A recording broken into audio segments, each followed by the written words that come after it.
दोस्तों, शुरू करते हैं आज की कहानी। कभी ऐसा होता है, हम कितने गलत साबित होते हैं। हम जब किसी से नफरत करने लगते हैं तो हमें सच्चाई का इल्म नहीं होता। कुछ दिन पहले मैं प्रोजेक्ट पे काम कर रहा था। मैनेजर साहिबा जो नई नई ट्रांसफर होकर आई थी, खुश इखलाक और बहुत खामोश रहने वाली। मुझे कुछ पेपर्स पे साइन चाहिए थे। मैं उनके पास गया, सलाम किया। उन्होंने मेरे सलाम का जवाब न दिया।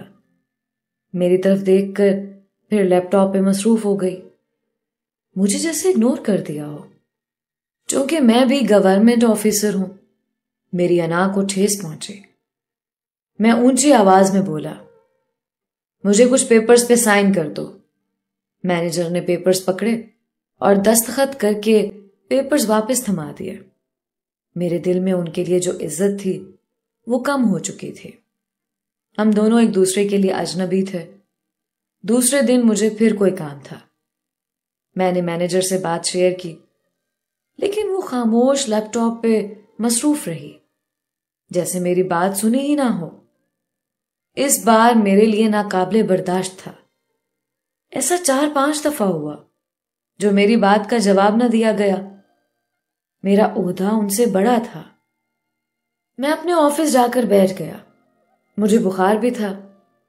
मेरे दिल में उस मैडम के लिए नफरत की आग भर गई। मैंने कितनी बातें की थी, लेकिन एक बात का भी जवाब देना गवारा नहीं किया।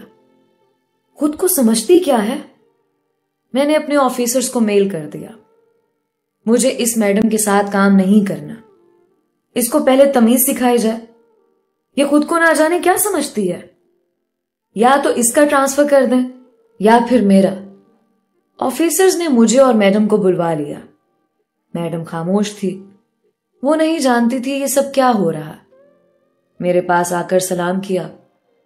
वो शायद वजह जानना चाहती थी, लेकिन मैंने उसके सलाम का कोई जवाब नहीं दिया और अपनी कार में जाकर बैठ गया। मैडम मुस्कुराते हुए मेरे पास आई। सर, खैरियत है ना? मुझे हेड ऑफिस बुलवाया गया है। सुना है मेरा ट्रांसफर हो जाएगा। मैंने खामोशी से गाड़ी का दरवाजा बंद किया। वो मेरी तरफ हैरत से देख रही थी। मेरे इस रवैये पे उसकी आंख नम सी हो गई थी। मैं उसके नम होती पलकों को महसूस कर पा रहा था, लेकिन मुझे मेरी अना ने अंधा किया हुआ था। हम हेड ऑफिस पहुंचे। वो भी वहां मौजूद थी। वजह पूछी गई तो मैंने बताया ये मेरे सलाम का जवाब देना गवारा नहीं समझती। कोई भी बात करूं, उसका कोई रिस्पॉन्स नहीं। मैं ऐसे किसी भी इंसान के साथ काम नहीं कर सकता। ऑफिसर्स मेरी तरफ हैरानगी से देख रहे थे। वो मेरी बराबर वाली कुर्सी पे बैठी खामोश थी। फिर एक ऑफिसर कुर्सी से उठा, ऊंची आवाज में बोला, मैडम, आपने अली साहब को बताया नहीं था कि आपको कम सुनाई देता है? ऑफिसर बहुत ही ऊंची आवाज में बात कर रहा था। मैडम मेरी तरफ देखकर बोली, सर, मैं बहुत कम सुनती हूं। एक बार मेरा ब्लड प्रेशर शूट कर गया था, जिसकी वजह से मेरी सुनने की ताकत बहुत कम हो गई है। शायद मैं इसीलिए आपकी बातें सुन नहीं पाई थी। आपका सलाम कहना भी मुझे सुनाई नहीं दिया होगा। कांपती हुई आवाज में वो मुझे कह रही थी, और मेरे दिल में उसके लिए नफरत की आग मेरे लिए शर्मिंदगी में बदल गई थी। मैं खुद से जज बन गया था। बिना हकीकत जाने, बिना सच जाने मैंने नफरत की आग जला दी। मैं नजरें झुकाए बैठा था। कुछ लम्हे कबल मेरी आवाज सख्त थी, अब नर्म हो चुकी थी। मैंने सॉरी किया और अना के जानवर को हलाक कर दिया। ऐसे ही हम कभी कभी अपनी जिंदगी में बिना मुकम्मल सच जाने किसी से बिला वजह नफरत करने लगते हैं।